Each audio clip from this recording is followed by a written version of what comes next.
जय हिंद बच्चों। आज हम मैग्नेट एंड मैग्नेटिज्म चुंबक व चुंबकत्व की क्लास करेंगे, जो कि ITI इलेक्ट्रीशियन से रिलेटेड सभी गवर्नमेंट एग्ज़ाम या किसी भी इलेक्ट्रीशियन से रिलेटेड इंटरव्यू के लिए सहायक होगी।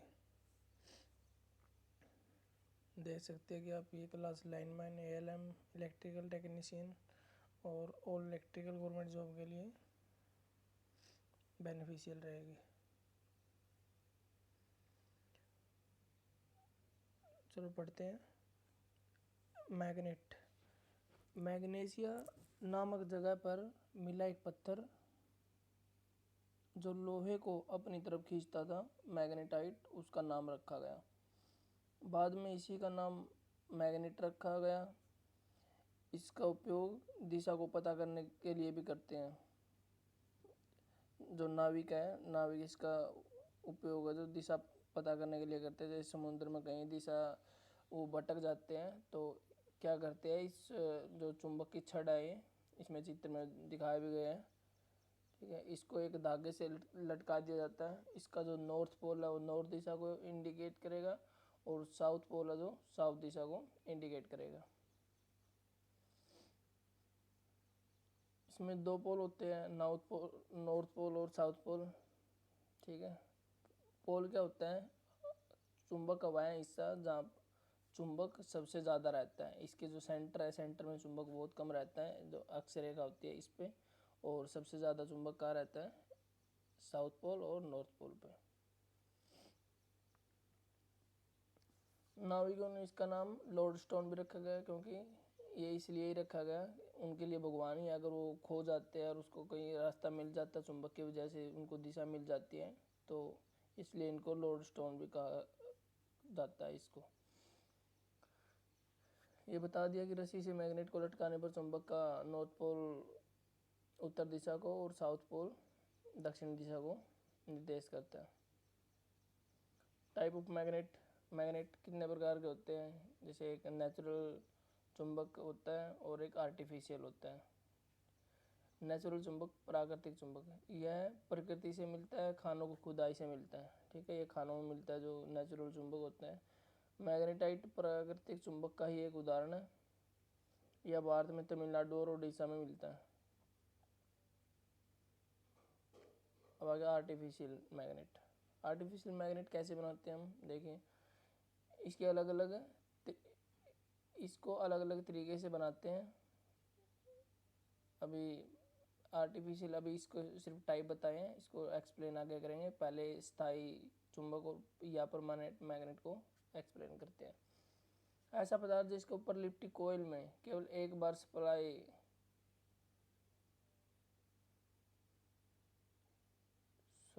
एक्सप्लेन यहीं पे किया गया इसको, आर्टिफिशियल मैग्नेट। हम नेचुरल चुंबक बता दिया मैंने।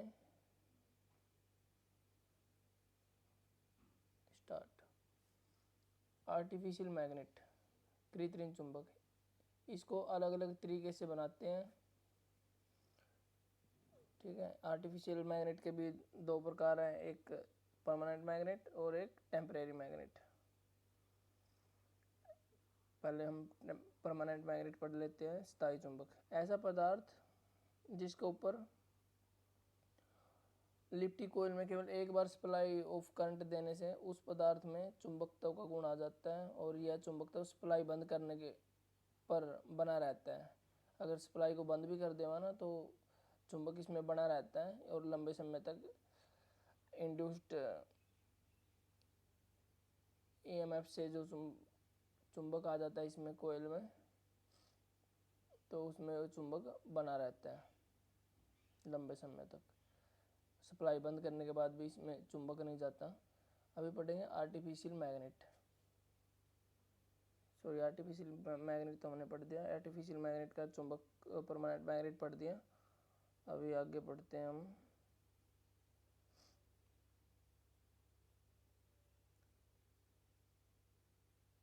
यहाँ तक पढ़ दिया। सप्लाई बंद करने पर भी बना रहता है और लंबे समय तक चुंबक तो बना रहता है या स्थायी चुंबकत्व आ जाता है। इसके ये कैसे बनाया जाता है ये बताया गया है। कि ये एलॉय है, एल्यूमिनियम निकल और कोबाल्ट का एलॉय से बनता है एल निको, या कार्बन स्टील से बनता है या कोबाल्ट स्टील से। ज़्यादातर आपको ये याद करना है कि परमानेंट मैग्नेट है किसका बनाया जाता है, ये चंडीगढ़ एएलएम में डायरेक्ट आया हुआ है, इसका ऑप्शन था एल निको से बनाया जाता है परमानेंट मैग्नेट। ये कठोर मैग्नेटिक मटेरियल का प्रयोग करके बनाया जाता है। अस्थायी चुंबक, ऐसा पदार्थ जिसके अंदर चुंबकता गुण तभी तक रहता है जब तक उसके ऊपर लिपटी कोयल में करंट प्रवाहित होता है। यदि सप्लाई हटा दी जाए तो चुंबकत्व खत्म हो जाता है। ऐसे चुंबक को इलेक्ट्रोमैग्नेटिक या अस्थायी चुंबक या टेम्परेरी मैग्नेट कहते हैं। यह सॉफ्ट मैग्नेटिक मटेरियल का प्रयोग करके बनाया जाता है, जैसे कि लोहा। इसके गुण देख लेते हैं, चुंबक के क्या क्या गुण हैं। चुंबक को कितने भी टुकड़े कर दे वहाँ, तो चुंबक का प्रत्येक टुकड़े में नॉर्थ और साउथ पोल बना रहा है। अगर एक चुंबक के नॉर्थ और साउथ दो पोल है, उसके बीच में से काट दिया चुंबक को, ठीक है, जैसे मैं बताता हूँ आपको।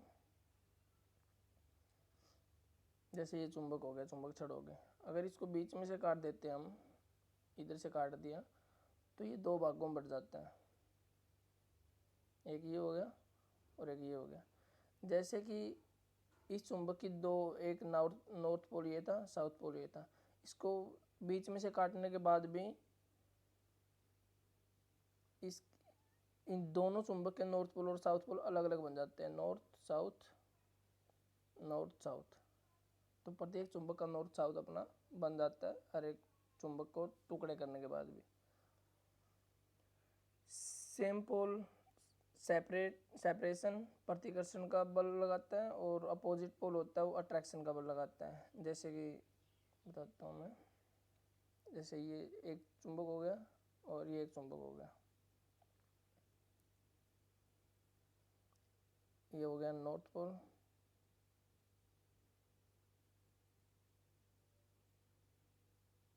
हो गया, ये साउथ पोल हो गया। जैसे कि अगर ये नॉर्थ पोल है और ये साउथ पोल है, इनको आपस में लेके आ जाता है, तो ये नॉर्थ और साउथ अपोजिट पोल हो गए, तो ये एक दूसरे को आकर्षित करेंगे, चिपक जाएंगे। और इसकी जगह पे अगर हम यहाँ पे साउथ ले लेते हैं, साउथ हो गया, और यहाँ पे साउथ लेके ये नॉर्थ ले लेते हैं, इसको उल्टा कर देते हैं चुंबक को, तो ये साउथ और साउथ दोनों सेम पोल हो गए। तो सेम पोल एक दूसरे को दूर हटाएंगे, एक दूसरे से चिपकेंगे नहीं।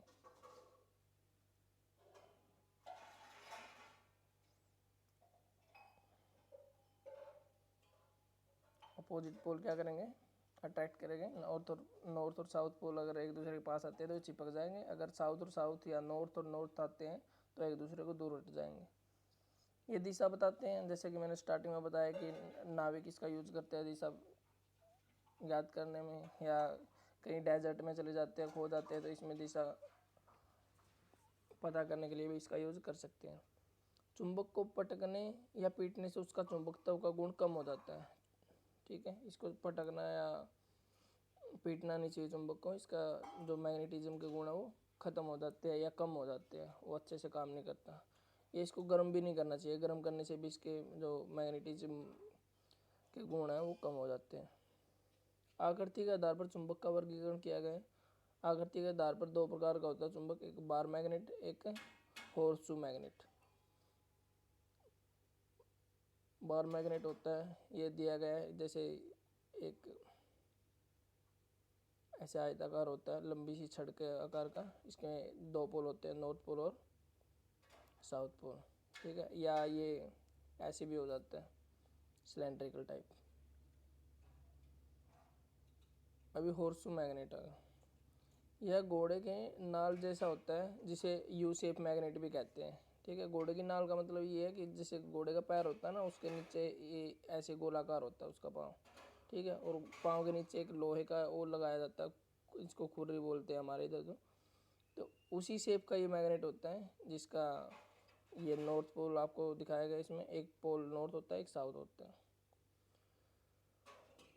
चुंबक का वह किनारा जहाँ चुंबक ज़्यादा होता है तो पोल कहते हैं, जैसे किनारों पे चुंबक ज़्यादा होता है तो किनारों पे साउथ पोल और नॉर्थ पोल होता है। चुंबक के किनारे पर अत्यधिक होता है, चुंबक तो किनारे पर अत्यधिक होता है, वह बीच में कम होता है। चुंबकीय अक्ष, चुंबकीय अक्ष क्या होता है? ये नॉर्थ पोल से साउथ पोल के बीच में जाने वाली जो काल्पनिक रेखा है ना, उसको चुंबकीय अक्ष बोलते हैं, जो नॉर्थ पोल को साउथ पोल से मिलाती है। ऐसे ये लाइन, ये नॉर्थ पोल है और साउथ पोल है, इनके बीच में से जाने वाली जो लाइन है, काल्पनिक रेखा, ही इसी को मैग्नेटिक एक्सिस बोलते हैं। और मैग्नेटिक न्यूट्रल एक्सिस किसे बोलते हैं? चुंबक के दो पोलों के बीच में लंबवत खींची गई रेखा, ठीक है, जो चुंबक हो गया इसके बीचों बीच ऐसे खींचते हैं ना ये रेखा, तो इसको मैग्नेटिक न्यूट्रल एक्सिस बोलते हैं। न्यूट्रल एक्सिस क्यों बोलते हैं? क्योंकि यहाँ पे इस रेखा के ऊपर मैग्नेटिक इफेक्ट बहुत कम होता है, या इक्वल टू जीरो मान सकते हैं हम। इस एक्स पर मैग्नेटिक इफेक्ट क्या होता है? जीरो होता है, जीरो के बराबर होता है। और सबसे ज़्यादा कहाँ होता है? पोल पे। मैग्नेटिक लाइन ऑफ फोर्स, चुंबकीय बल रेखाएं, वो काल्पनिक रेखाएं जो चुंबक के बाहर नॉर्थ पोल से साउथ पोल की तरफ और चुंबक के भीतर साउथ से नॉर्थ पोल की ओर यात्रा करती है, उसे चुंबकीय बल रेखाएं कहते हैं। जैसे कि इसमें चित्र में दिखाया भी गया है, मैं एक बार अलग से समझा देता हूँ।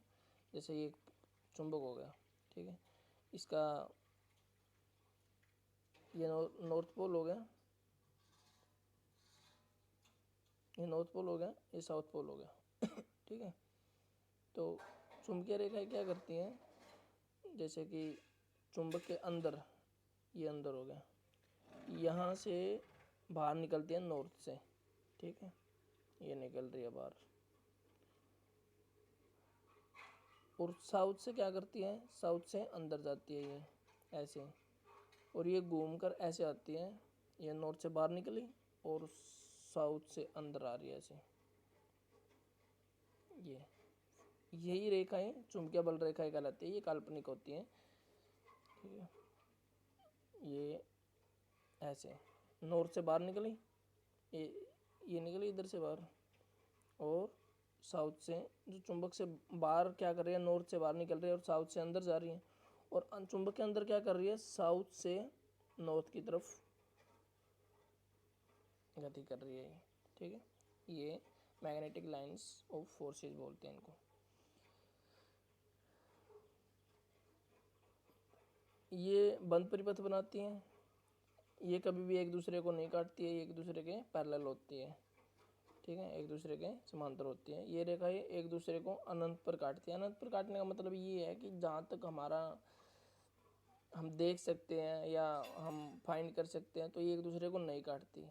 तो अनंत पे काटने का मतलब ये है कि काटती नहीं है एक दूसरे को, हम मान सकते हैं कि कहीं पे काटती होगी। तो अभी देखते हैं मैग्नेटिक फ्लक्स। किसी वस्तु से पास होने वाली चुंबकीय बल रेखाओं की संख्या को उस वस्तु को फ्लक्स कहते हैं। जैसे कोई वस्तु है, ये वस्तु ले ले, या ये वस्तु ले ली, ठीक है, और ये मैग्नेट है। यहाँ से इसके अंदर से ऐसे कि ये नॉर्थ, ये साउथ, ठीक है। तो इसमें से ये किरण निकली, यहाँ से ऐसे आ रही है साउथ में, नॉर्थ से साउथ की ओर जाती है बाहर की तरफ, ठीक है, ये ऐसे जा रही है, इस वस्तु से पास होके ऐसे जा रही है।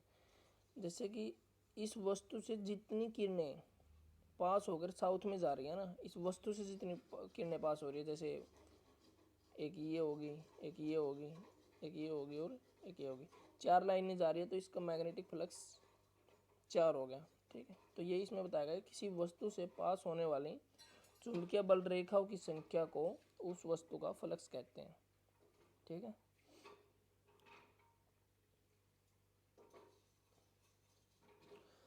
चुंबकीय फ्लक्स की इकाई क्या होती है? इसको वेबर इसकी इकाई होती है, ठीक है। ये यूनिट याद रखनी है आपको, एग्जाम में आती है कि चुंबकीय फ्लक्स की इकाई क्या होती है? वेबर। मैग्नेटिक फ्लक्स डेंसिटी, जिसको बी से डिनोट करते हैं, और मैग्नेटिक फ्लक्स को किसे डिनोट करते हैं, फाई से। मैग्नेटिक फ्लक्स डेंसिटी, चुंबकीय फ्लक्स घनत्व, ये किसके बराबर होता है? डेंसिटी कैसे मापते हैं हम? फ्लक्स, इसको डिवाइड, एरिया से डिवाइड कर देते हैं, जो एकांकीय क्षेत्रफल होता है। एकांकीय क्षेत्रफल से पास होने वाला चुंबकीय फ्लक्स ही एकांकीय क्षेत्रफल से होकर गुजरने वाला फ्लक्स को ही चुंबकीय फ्लक्स घनत्व कहते हैं। ठीक है, मैग्नेटिक फ्लक्स डेंसिटी बोलते हैं। तो इसकी इकाई क्या होती है? फ्लक्स की वेबर होगी और एरिया की मीटर स्क्वायर होगी। तो फ्लक्स डेंसिटी की इकाई होगी वेबर पर मीटर स्क्वायर, या वेबर पर मीटर स्क्वायर को हम टेस्ला भी बोलते हैं। ठीक है, तो एक टेस्ला किसके बराबर हो गया? एक वेबर पर मीटर स्क्वायर के। देखिए यहाँ लिखा भी गया है, एकांकीय क्षेत्रफल से होकर गुजरने वाली फ्लक्स को चुंबकीय फ्लक्स घनत्व कहते हैं। ठीक है, जैसे कि B इक्वल टू क्या हो गया? 5/A हो गया, तो A इधर आके मल्टीप्लाई हो जाएगा B की साइड। ठीक है, तो 5 इक्वल टू कितना हो गया? B into A, magnetic flux density into area. जहाँ पे फ्लक्स दिया गया मैग्नेटिक फ्लक्स, B दिया गया मैग्नेटिक फ्लक्स डेंसिटी, और A दिया गया area in which magnetic flux passing. ठीक है, एरिया को अगर इसमें ये दिया गया कि अगर हम मैग्नेटिक फ्लक्स डेंसिटी को एक वेबर पर मीटर स्क्वायर ले लेते हैं और एरिया को 1 मीटर स्क्वायर ले लेते हैं, तो जो फ्लक्स हो जाएगा वो 1 वेबर हो जाएगा। ठीक है, 1 वेबर कैसे हो जाएगा? 1 × 1। ठीक है, और मीटर स्क्वायर से मीटर स्क्वायर कट जाएगा ये, तो 1 वेबर फ्लक्स आ जाएगा।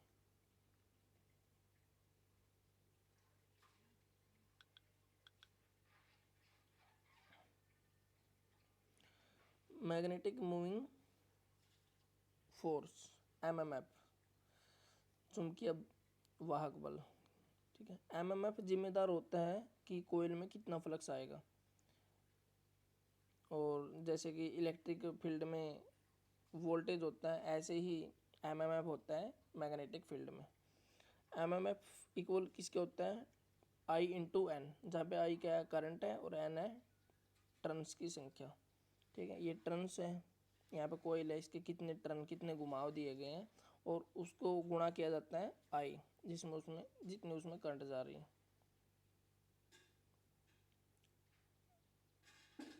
अगर टर्न की संख्या को हम बढ़ा देंगे तो MMF भी बढ़ जाएगा, या करंट को हम बढ़ा देंगे, जैसे 5 एम्पियर से 10 एम्पियर कर देते, तो मैग्नेटिक मोटिव फोर्स बढ़ जाता है। क्योंकि देखो यहाँ पे करंट बढ़ेगी तो MMF भी बढ़ेगा, टर्न बढ़ेगी तो MMF भी बढ़ेगा। अगर दोनों बढ़ेंगे तो MMF बहुत ज़्यादा बढ़ेगा। तो आगे जैसे दिया गया है, किसी कुंडली में या तो टर्न की संख्या बढ़ाकर, या धारा बढ़ाकर, या दोनों बढ़ाकर फ्लक्स को बढ़ाया जा सकता है। टर्न को बढ़ाकर या करंट को बढ़ाकर, या हमें ज़्यादा ही MMF बढ़ाना है, ज़्यादा फोर्स लगाना है फ्लक्स पे, तो करंट और टर्न दोनों को हम बढ़ा सकते हैं। ये आगे ट्रांसफार्मर और मोटर में काम आएगा, इसको ध्यान से पढ़ना। आगे जब ट्रांसफार्मर और मोटर की क्लास होएगी तो ये दोबारा नहीं समझाया जाएगा, तो इसलिए इसको जो भी चीज़ें बताई गई है इसको समझना और रिवीजन करना। रिलक्टेंस, हिंदी में प्रतिस्तंभ बोलते हैं। इसकी ज़्यादातर इंग्लिश में याद करना, क्योंकि इंग्लिश में समझना इसको आसान रह जाता था। हिंदी कई बार हिंदी ना दे के हिंदी में भी इंग्लिश की ही टर्म दे दिया जाता है, ऐसे लिख दिया जाता है रिलक्टेंस, ऐसे लिख दिया जाता है। ठीक है, तो इसलिए ज़्यादातर कोशिश करना कि इंग्लिश में इसके टर्म्स याद रहे आपको।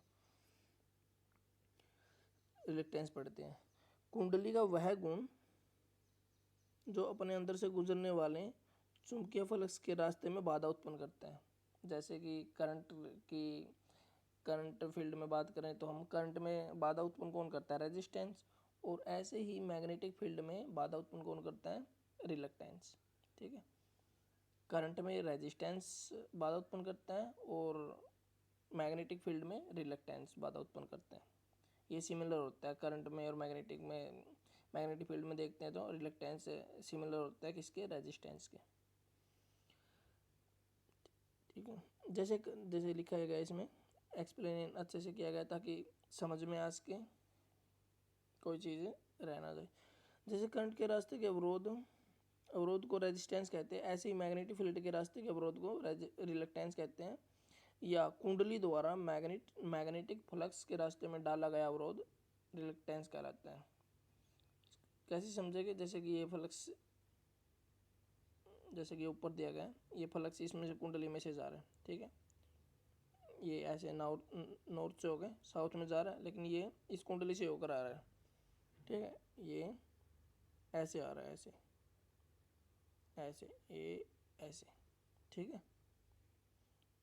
तो इस कुंडली का कुछ रिलक्टेंस होएगा, वही रिलक्टेंस इन जो ये किरणें हैं, जो चुंबकीय किरणें हैं, इनमें अवरोध उत्पन्न करेगा कि बहुत कम जाने देगा। रिलक्टेंस हो गया तो मतलब कुछ ऐसे ही आ जाती है, ठीक है, या उसमें कुछ खपत हो जाती है, तो इसलिए उस अवरोध को रिलक्टेंस बोलते हैं। अगर रिलक्टेंस ज़्यादा है तो फ्लक्स आसानी से पास नहीं होगा। यदि रिलक्टेंस कम है, अवरोध कम है, तो फ्लक्स आसानी से पास हो जाएगा। इसको ऐसे समझ सकते हैं, जैसे पानी के रास्ते में कोई बाधा लगा दी हमने, कुछ रख दिया, तो पानी थोड़ा सा डिफ़िकल्टी से पास होगा, उधर से ऊपर तक आएगा या प्रेशर लगाएगा तब जाके पास होएगा। और यदि हम यहाँ तक देख लिया था हमने कि अगर रिलक्टेंस ज़्यादा है तो फ्लक्स आसानी से पास नहीं होगा, और रिलक्टेंस कम है तो फ्लक्स आसानी से पास हो जाएगा। अभी देखते हैं रिलक्टेंस को चुंबकीय प्रतिरोध भी कहते हैं, ठीक है। ऐसे क्वेश्चन आ जाएगा कि मैग्नेटिक रेजिस्टेंस किसको बोलते हैं, ऑप्शन में आ जाएगा रेजिस्टेंस, रिलक्टेंस, कैपेसिटेंस या इंडक्टेंस। तो आपको आंसर क्या करना है? रिलक्टेंस को ही चुंबकीय प्रतिरोध या मैग्नेटिक रेजिस्टेंस बोलते हैं। यूनिट क्या होती है रिलक्टेंस की? इसकी यूनिट होती है हेनरी इनवर्स, ठीक है, या इसको एम्पियर टर्न प्रति वेबर भी लिखते हैं, ठीक है, ये इसकी यूनिट याद रख लेना। लोहे का रिलक्टेंस क्या होता है? हवा के रिलक्टेंस से कम होता है। इसे क्या समझते हैं? अगर रिलक्टेंस लोहे का कम है तो इसका मतलब लोहे से मैग्नेटिक फील्ड है जो आसानी से पास होएगी, और हवा से ज़्यादा अवरोध रहेगा, आसानी से पास नहीं हो पाएगी।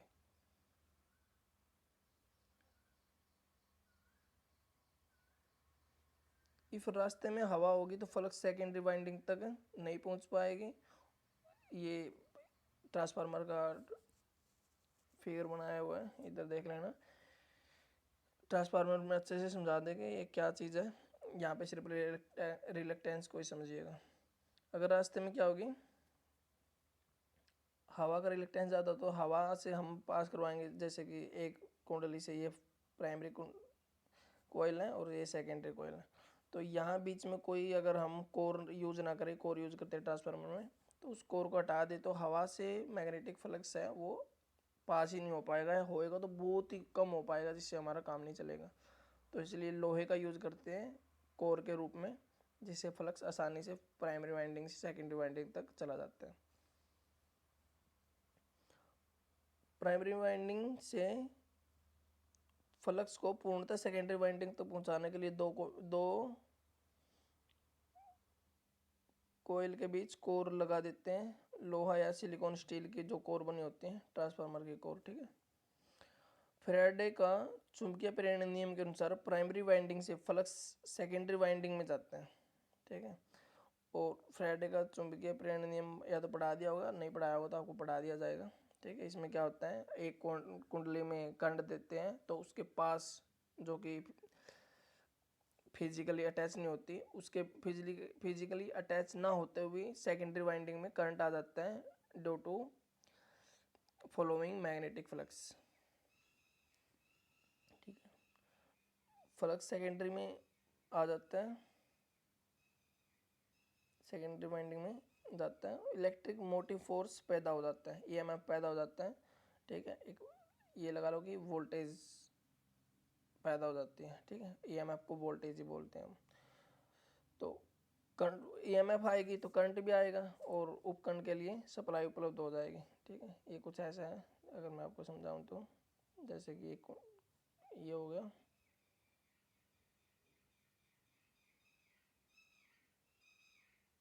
एक ये हो गया, ठीक है। एक कुंडली ये होगी और एक कुंडली ये होगी, ठीक है। तो इसके बीच में क्या लगा होता है, एक कोर लगी होती है,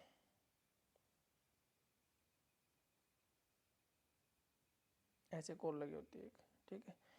तो क्या होता है इसमें, इस कोयल में हम यहाँ से सप्लाई देते हैं,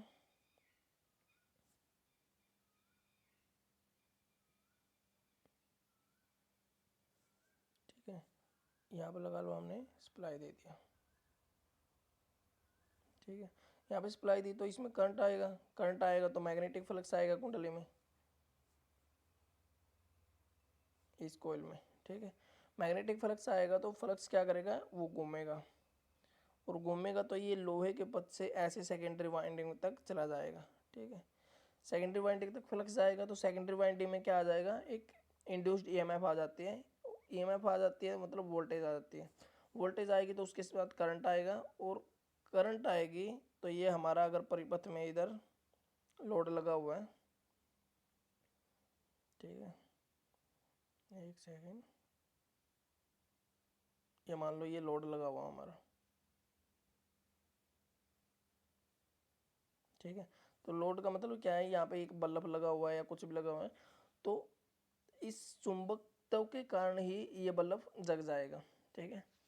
तो इसी को इंड्यूस्ड ईएमएफ बोलते हैं, या मतलब फैराडे का चुंबकीय प्रेरण नियम बोलते हैं।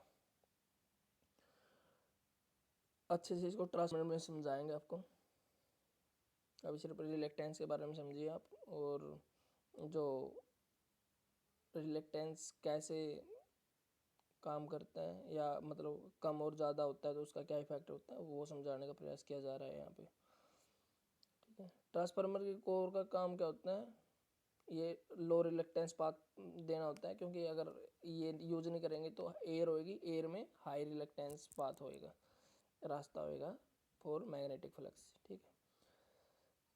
या कम प्रति स्तंभ अवरोध वाला, कम अवरोध वाला रास्ता प्रोवाइड कराना होता है ट्रांसफार्मर के कोर का काम। अभी परमियंस पढ़ेंगे हम।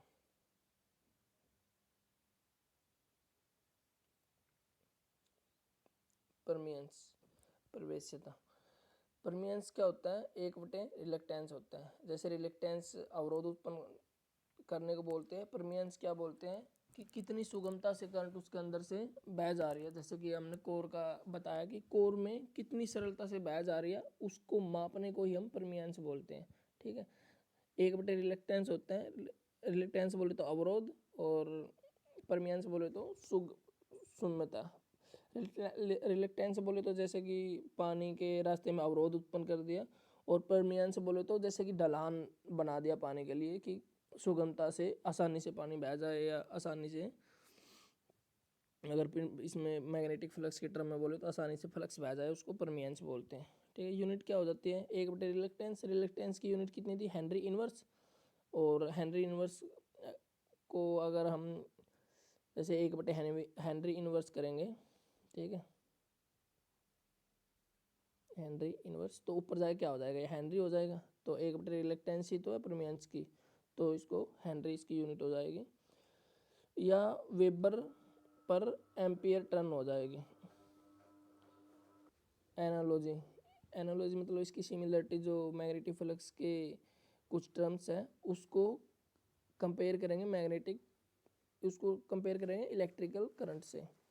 जैसे कि इलेक्ट्रिकल करंट में क्या होता है, रेजिस्टेंस, रेजिस्टेंस, और मैग्नेटिक सर्किट में क्या होता है, रिलेक्टेंस।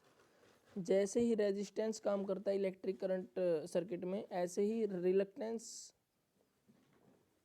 काम करता है मैग्नेटिक सर्किट में। जिस प्रकार रेजिस्टेंस इलेक्ट्रिकल सर्किट में काम करते हैं, उसी प्रकार रिलेक्टेंस मैग्नेटिक सर्किट में काम करते हैं। और कंडक्टेंस जैसे इलेक्ट्रिकल सर्किट में काम करता है, ऐसे ही परमियंस काम करता है मैग्नेटिक सर्किट में, ठीक है। इनको याद करना है, ये डायरेक्ट क्वेश्चन आएंगे एग्जाम में। जैसे कि रेजिस्टेंस किसके सिमिलर हो जाएगा, आंसर आ जाएगा रिलेक्टेंस। कंडक्टेंस किसके सिमिलर है, परमियंस के। रेजिस्टिविटी किसके सिमिलर है, रिलेक्टिविटी के। वोल्टेज किसके सिमिलर है, एमएमएफ, मैग्नेटिक मोटिव फोर्स के। कंडक्टिविटी, परमिएबिलिटी के, और ऐसे एक ये फॉर्मूला दिया गया है I equal to V under R, ठीक है। करंट इक्वल होता है वोल्टेज बटे रेजिस्टेंस के। ऐसे ही अगर मैग्नेटिक सर्किट में देखा जाए तो करंट सिमिलर होता है फ्लक्स के, और वोल्टेज सिमिलर होता है एमएमएफ के, और रेजिस्टेंस सिमिलर होता है रिलक्टेंस के। तो ये फार्मूला बन जाता है इसमें मैग्नेटिक फील्ड में फ्लक्स इक्वल टू एमएमएफ बटे रिलक्टेंस।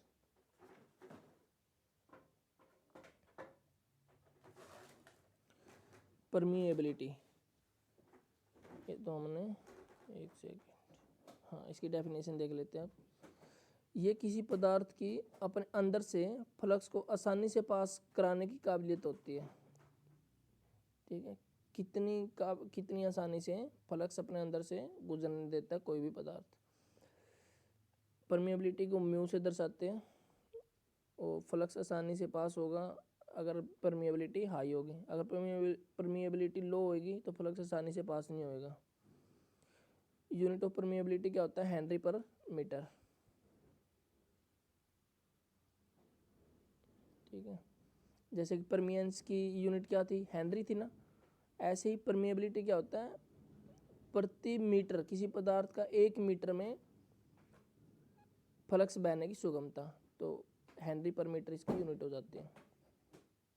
ट्रांसफार्मर की कोर में क्या होना चाहिए? ऑप्शन दिए गए हाई परमिएबिलिटी हाई रिलक्टेंस, लो परमिएबिलिटी लो रिलक्टेंस, लो परमिएबिलिटी हाई रिलक्टेंस, या हाई परमिएबिलिटी लो रिलक्टेंस। ट्रांसफार्मर की कोर में क्या होता है? हाई परमिएबिलिटी होता है और रिलक्टेंस होता है। हाई परमिएबिलिटी का मतलब क्या है? उसमें से फ्लक्स आसानी से गुजरेगा, और लो रिलक्टेंस का मतलब अवरोध बिल्कुल कम होएगा। लो ऑफ मैग्नेटिक सर्किट क्या होता है? फ्लक्स इक्वल टू, ये आपको समझा दिया है।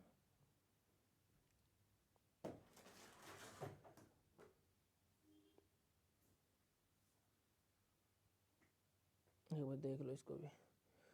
ओम लो फॉर मैग्नेटिक सर्किट क्या होता है? फ्लक्स इक्वल टू एमएमएफ बटे रिलक्टेंस, ठीक है। एमएमएफ क्या हो जाएगा? इधर रह के रिलक्टेंस मल्टीप्लाई में चला जाएगा, फ्लक्स इंटू रिलक्टेंस।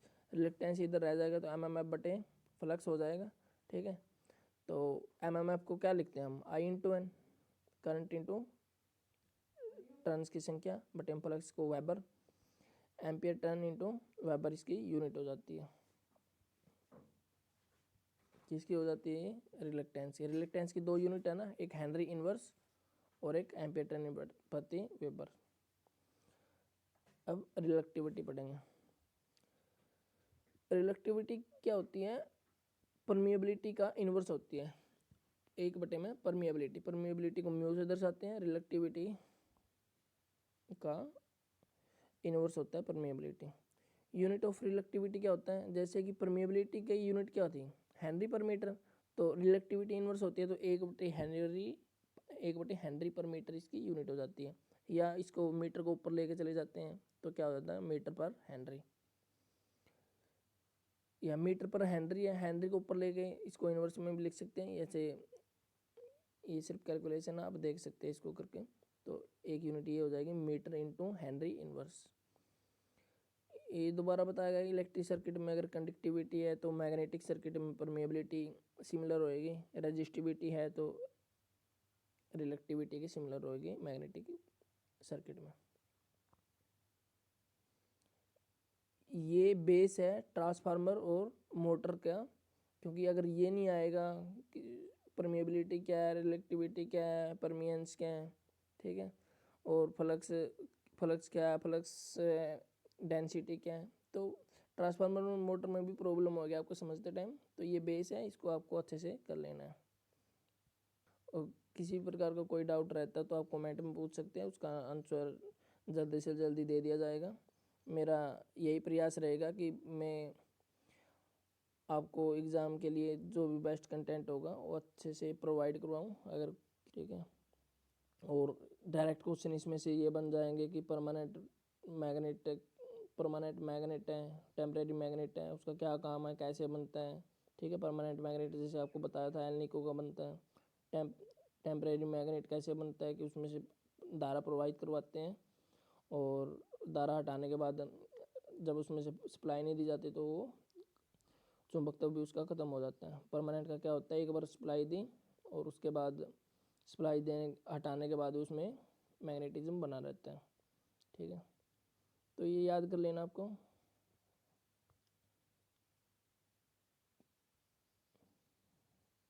बाकी नेक्स्ट क्लास में करवाएंगे। जय हिंद, थैंक यू।